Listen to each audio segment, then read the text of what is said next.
Hello बच्चों, जैसे कि मैंने आप सभी को बताया था कि ये चैनल जो है अब बहुत सारे बड़े बच्चों के लिए भी बनेगा। बड़े मतलब अभी फिलहाल हम लोग 9th 10th तक जाएंगे या फिर 7th का पहले मैं स्टार्ट कर रही हूँ। उसके बाद आपको धीरे धीरे अलग अलग लेसन्स मिलेंगे। तो make sure you subscribe this channel and click that bell icon. तो अभी आज हम लोग लेने वाले हैं EVS पार्ट 1 स्टैंडर्ड 5। ओके, उसमें से हम अलग अलग चैप्टर्स कवर करेंगे। फिलहाल मंथ चालू है अक्टूबर, तो आई होप आपका सभी का बहुत अच्छा जा रहा है। और अक्टूबर के महीने में मुझे लगता कि आपके फर्स्ट या सेकंड चैप्टर्स चालू होंगे। ऑलमोस्ट कुछ कुछ जगह पे स्कूल्स भी चालू हो गए हैं। तो अभी हम लोग फर्स्ट नहीं लेंगे फिलहाल, अभी हम लोग सीधा जाएंगे 4th या 5th चैप्टर पर। बहुत अच्छे अच्छे चैप्टर्स हैं, ये बहुत अच्छे हैं। मेरे ख्याल से हम आज 6th वाला लेंगे, रूल्स आर फॉर एवरीवन। तो अभी फिलहाल कमेंट सेक्शन में चालू रखूंगी, मतलब मैं नहीं, यूट्यूब वाले चालू रखेंगे आई होप, मुझे पता नहीं अभी। तो अगर कमेंट सेक्शन चालू रहा तो प्लीज़ आप कमेंट करके मुझे बताना कि आपको कौन से चैप्टर्स चाहिए या कौन से अच्छे लग रहे हैं या कौन से डिफिकल्ट आपको लग रहे हैं, तो मैं वो भी पहले ले लूँगी। ओके, और अगर आप बड़े बच्चे हो, like you are in 9th और 10th, तो वो भी आप बता सकते हो, तो उनके भी चैप्टर्स में स्टार्ट कर दूँगी। चलिए स्टार्ट करते हैं आज के वीडियो को। Rules are for everyone. Okay, EVS part 1 standard 5। अभी ये इसमें बेसिकली क्या है ये मैं पहले आपको बताती हूँ। Introduction part. बहुत बार ऐसे होता है कि मान लो आप लड़की हो, ओके, तो आपने बहुत बार ऐसे देखा होगा कि लड़कियों को थोड़ा सा कम माना जाता है या कुछ कुछ चीज़ें कम दी जाती है।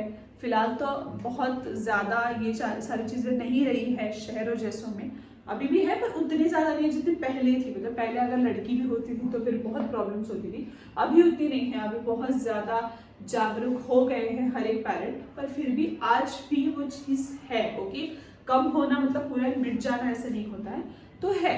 तो कुछ कुछ लोगों में क्या होता है कि बहुत बार लड़की है तो उसको प्रॉपर एजुकेशन नहीं दिया जाता है। इनफैक्ट मैंने भी बहुत से लोगों को देखा है जो लोग बच्चे को इंग्लिश मीडियम में डालते हैं और लड़की होगी तो उसको हिंदी या मराठी मीडियम में बहुत मतलब फ्री वाले स्कूल में डालते हैं। ऐसा नहीं कि वो अफोर्ड नहीं कर सकते, बट फिर भी लड़का है करके अच्छा एजुकेशन, लड़की है करके उसको ऐसे किसी भी स्कूल में डालना या क्लासेस अच्छे ना देना, कपड़े अच्छे ना देना, हर चीज़ उसको अच्छी देना, बाद में इसके बारे में सोचना, ये गलत है। ओके, तो इस चैप्टर का मेन मोटो क्या है? अब आप सोचिए कि ये चैप्टर आपको 5th में क्यों दिया गया है, ताकि आप अभी आपका ब्रेन जो है वो बहुत सारी चीज़ें अलग अलग सीख रहा है। ओके, आपके भी घर में अगर ऐसा हुआ होगा या ऐसा हो रहा है तो आपको शायद ये लग सकता है कि अरे ये तो राइट है, मतलब मम्मी कर रही है वो राइट है, बट नो बेटा, ऐसा नहीं है। इस चैप्टर के थ्रू आपको पता चल जाएगा कि जो भी आपके इर्द गिर्द चीज़ें चल रही है वो बिल्कुल भी राइट नहीं है। ओके, तो स्टार्ट करते हैं इस चैप्टर को। पहले तो यहाँ पे बोला है कि rules are meant for everybody. Okay, rules हर एक के लिए बने हैं, चाहे वो लड़का हो या चाहे लड़की हो। जेंडर उसमें मैटर नहीं करता, या this rule is for that girl और this rule is not for that boy, ये गलत है। Okay, rules are meant for everybody, so everybody should follow that rule. Next है यहाँ पे disobeying the rules leads to punishment. There is no discrimination in punishments for breaking the rules. In this way equality is the basis of rules. मतलब हमने देखा है कि rules में कोई हम डिस्क्रिमिनेशन नहीं करते हैं, ऐसे भेदभाव नहीं करते हैं, ये गलत है ये सही है, क्यों? क्योंकि ये लड़का है तो ये राइट होगा, लड़की है तो गलत होगी, ये मानना बहुत ही गलत बात है। Changes in rules for the society. अभी यहाँ पे बताया गया है कि our society works according to certain rules, we make the rules ourselves, we follow these rules because they are made for the common good. Okay, proper changes are also introduced in the rules made for society. There is a difference between the rules of society and the laws of nature. मैं बहुत fast इसलिए पढ़ रही हूँ ताकि मैं आपको बराबर एक एक सेंटेंस के थ्रू बताऊंगी कि इसका क्या मतलब है। ओके, पहले तो आपको बताया गया है कि देखो, जरूरी नहीं कि हर रूल कोई पुलिस ही बनाए या कोई जज ही बनाए हैं।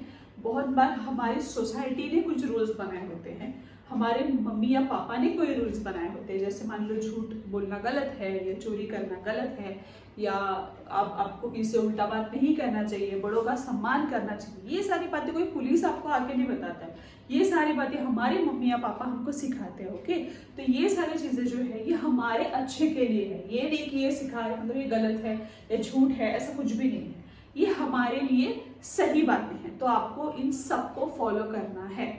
नेक्स्ट यहाँ पे बताया है कि the law of gravity doesn't change. देखो ये थोड़ा सा देखा जाए तो अपर साइड में हो गया, जैसे मतलब ग्रेविटी, हमारे अर्थ पे जो ग्रेविटी है जो हर एक चीज को ऐसे खींच लेती है, मान लो मैं इस बुक को गिरा रहा हूँ तो वो नीचे जा रहा है, वैसे वो मून पे नहीं है। तो फिर ये जो ग्रेविटी है क्या वो डिस्क्रिमिनेट करती है, क्या वो भेदभाव करती है कि हाँ तुम लड़का हो तो तुमको ग्रेविटी लगेगी पर तुम लड़की हो तो तुमको ग्रेविटी नहीं लगेगी?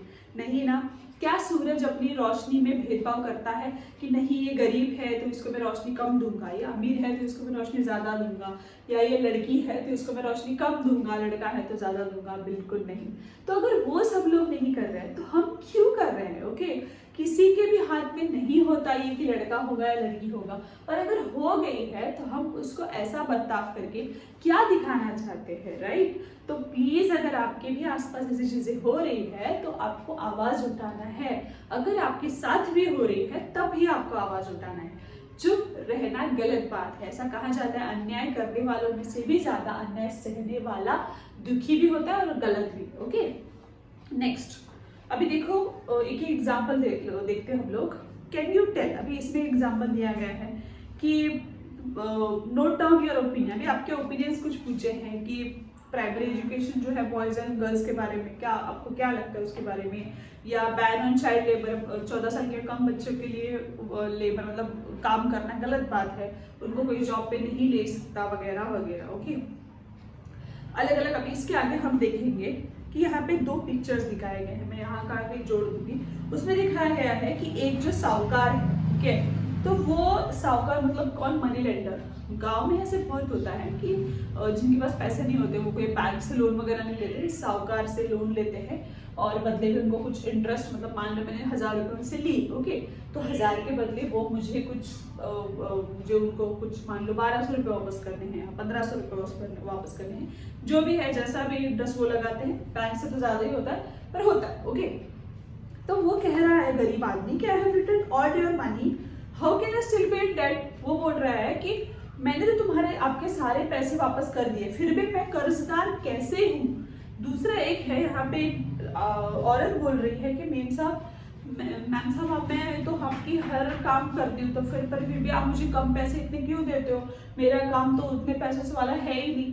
तो ऐसे वो कह रही है। मतलब ये एग्जाम्पल्स आपको दिखाने के लिए बोले हैं कि बहुत बार ऐसे होता है कि लोग हमें फंसाते हैं, या आप लड़की हो या आप औरत हो इसलिए कम पैसा देना या मेहरबानी कर रहे हैं ऐसा बताना, पर एक्चुअल में कोई किसी पे मेहरबानी नहीं कर रहा होता है। हम उनका काम करते हैं, बदले में हमको पैसे देते हैं, इक्वल हो जाता है। ओके, उसके बाद देखते हैं कि बहुत सारे we express our love and gratitude towards animal. The values of non-violence and peace have been a part of our social life since ancient time. Even so, there are some traditions and customs that are not desirable. They are not beneficial for our society. जैसे बहुत बड़ी बात, cast distinction. अभी क्या होता है, a divide has been created in society. अभी देखो पहले क्या होता था ना,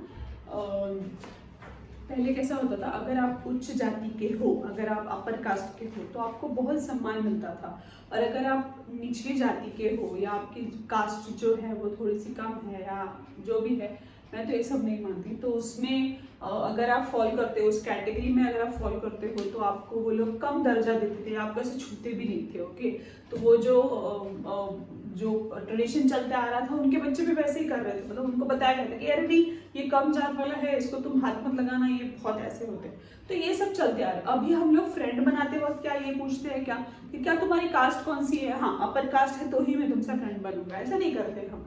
हमारे स्कूल में जो हमें अच्छा लगता है हम उसके दोस्त बन जाते हैं। अगर आप कोई ग्राउंड में खेल रहे हो, आपको उसके विचार अच्छे लगते हैं तो हम उसके दोस्त बन जाते हैं, राइट?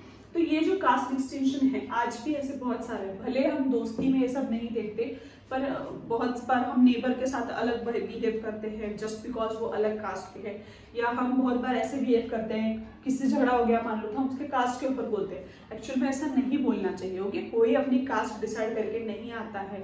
मैं अगर मराठी हूँ तो मैंने खुद ये डिसाइड नहीं किया है कि मुझे मराठी फैमिली में जन्म लेना है, या कोई अगर हिंदी है तो उसने ये डिसाइड नहीं किया होता है कि उसको हिंदी में आना है, या कोई अमेरिका में रहता है तो वो ये डिसाइड नहीं करके आता है कि मुझे अमेरिका देश में ही रहना है। ओके, तो उसके ऊपर बोलना बहुत गलत बात है, ध्यान में रखना। और ऐसी अलग अलग चीज़ें हैं। वैसे मैं बता दूं आपको, मैं हमेशा बहुत डिटेल में पढ़ाती हूँ। ओके, तो आपके कंसेप्ट्स जो भी है वो एग्जाम्पल्स के थ्रू क्लियर हो जाने चाहिए। और दूसरी बात, मुझे अच्छा लगता है कि बस चैप्टर पढ़ाते जाओ, एक लेक्चर में खत्म कर दो, ऐसा नहीं होता है। आपको कंसेप्ट बुक में इसलिए दिए हैं ताकि आपको ये सारे इश्यूज समझ में आए और अच्छे लगे। इसके अलग अलग पार्ट्स बनेंगे, चैप्टर थोड़ा सा बड़ा भी नहीं है, इसी चैप्टर में मतलब इसी लेक्चर में हो जाएगा, थोड़ा सा लेंथी लेक्चर है, तो प्लीज लास्ट तक देखना। उसके बाद हम देखेंगे मेनी टाइम्स कैसे होता है। देखो कि हाँ, पहले सती या चाइल्ड मैरिज ऐसे होता था। सती इन द सेंस कि अगर किसी का हस्बैंड मर जाता है तो उसको उसी के चिता में जला दिया जाता था। क्यों? क्योंकि अभी तुम विधवा हो तो ये करना पड़ेगा तुमको, और वो बेचारी मर जाती थी। दूसरा है चाइल्ड मैरिज। कभी कभी तो क्या होता था कि जैसे ही बच्चा पैदा होता तभी उसका शादी तय हो जाता था कि ये इस लड़के से शादी करेगी, या लड़का पैदा हो तो ये इस लड़की से शादी करेगा, या फिर जो भी है। तो चाइल्ड मैरिजेस पहले इंडिया में बहुत ज़्यादा हुआ करते थे। 8-9 साल के बच्चों की शादी कर दी जाती थी। हमारे इनफैक्ट मम्मी पापा की भी शादी जल्दी हुई है, ऐसे बहुत से लोग हैं जिनकी शादी जल्दी हुई है। पर अभी ऐसा नहीं है। कानूनी तौर पर 18 साल के पहले तुम लड़की की शादी कर रहे हो, मतलब वो बाल विवाह हो गया, चाइल्ड मैरिज हो गया। सो ये लॉफुल नहीं है। दूसरी बात, अभी ऐसी चर्चा चल रही है कि 18 साल से 21 साल तक बढ़ाया जाए, ताकि अगर 21 साल तक किया जाए तो मेच्योरिटी लेवल उतनी आ जाती है कि आप शादी के लायक हो जाते हो। ओके, तो ये बात अभी चल रही है, अब तक फिक्स नहीं हुआ है। आगे बढ़ते हुए, प्रोटेक्टिंग आवर एनवायरमेंट। अभी हमने बहुत बार ऐसी चीजें देखी होगी, इलिटरेसी या सुपरस्टिशन हो गया, चाइल्ड लेबर हो गया, चाइल्ड मैरिज हो गया। अभी इसमें से हमने 2 कवर किए हैं। इलिटरेसी, अभी इसको हम ऐसे बोल सकते हैं कि बहुत से लोगों को स्कूल जाने से रोकना, या किसी किसी के मदर फादर होते हैं तो वो खुद ही बोलते हैं कि बेटा हमारे तो उतने पैसे हैं नहीं हमारे पास कि आप स्कूल जा सको, आपके स्कूल के खर्चे तो हम नहीं उठा पाएंगे।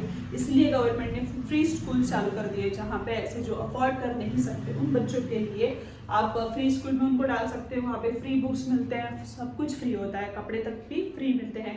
इनफैक्ट आजकल तो मैंने सुना है कि वहाँ पे बहुत सारी चीज़ें जैसे घर का राशन हो गया, सब कुछ फ्री मिल रहा है। ओके, तो कोई भी बंदा या बंदी एजुकेशन से साइड में ना रहे, इसलिए गवर्नमेंट का ये इनिशिएटिव है। लास्टली देखते हैं सुपरस्टिशन, अंधश्रद्धा। आज भी इनफैक्ट आज भी न्यूज चैनल्स पर दिखाया जाता है कि कितने लोग आज भी अंधश्रद्धा मतलब बहुत गलत बिलीव करके बहुत गलत चीजें कर रहे हैं। जैसे रिसेंटली मैंने सुना कि कोई लड़की को बांध के मारा जा रहा है जस्ट बिकॉज उनको लग रहा है कि उसके अंदर कोई है। तो ये गलत बात है। आप किसी के कहने पर अगर ये सब कर रहे हो तो वो बहुत गलत बात है। अंधश्रद्धा निर्मूलन एक कमेटी होती है जो इन सबको रोकती है, पर फिर भी उनको हर जगह का तो पता नहीं होता। इनफैक्ट जब आप खुद विचारों से अलग हो जाओगे तभी आप सुधर पाओगे, राइट। अभी लास्ट में हम देखते हैं कि एक लड़की के बारे में यहाँ पे बताया गया है। Caste discrimination, gender inequality, women were some of the big obstacles for in society. ये महात्मा ज्योतिराव फुले, राजश्री शाहू महाराज, डॉक्टर बाबा साहेब अम्बेडकर, इन्होंने सब इन्हीं कठिनाइयों को, ऑब्स्टैकल्स को दूर करने की कोशिश की। Savitribai Phule was the first women जिन्होंने ये याद दिलाने की कोशिश की उस टाइम की लड़कियों को कि yes you have that right, you have that right. आपको वो राइट है कि आप पढ़ लिख सको, आप गलत नहीं हो कि अगर आप वुमेन हो तो आप पढ़ नहीं सकते, ये गलत बात है। ओके, दूसरी बात, Fatima Shaikh provided her with valuable assistance in this fight. Maharshi Dhonde, ये सबके नाम बताए गए हैं जिन्होंने वुमेन्स एजुकेशन में बहुत ज्यादा हेल्प की। डॉक्टर बाबा साहेब अम्बेडकर हो, चाहे सावित्रीबाई फुले हो, उनके हस्बैंड महात्मा ज्योतिराव फुले हो, राजश्री शाहू महाराज हो, इन सभी लोगों ने वुमेन एजुकेशन के ऊपर बहुत अच्छा काम किया। आज हम जो इतने अच्छे से एजुकेशन ले पा रहे हैं, अलग अलग अच्छे स्कूल्स यूनिवर्सिटीज में जा पा रहे हैं, वो इन्हीं लोगों की बदौलत है। तो उनको हमें थैंक यू करना है दिल से। लास्ट में है हमने क्या सीखा। अब तक हमने क्या सीखा? देखो, rules made for people are changed from time to time. मतलब जो भी रूल्स सोसाइटी ने बनाए हैं वो टाइम टू टाइम चेंज होते हैं। ओके, जैसे पहले के जमाने में जब हमारे मम्मी पापा छोटे थे तो उनको 10वीं के आगे पढ़ाया नहीं जाता था, 4वीं के आगे पढ़ाया नहीं जाता था, 7th की पढ़ाई मतलब सबसे बड़ी पढ़ाई होती थी। पर आज क्या 7th की पढ़ाई सबसे बड़ी है? बिल्कुल नहीं।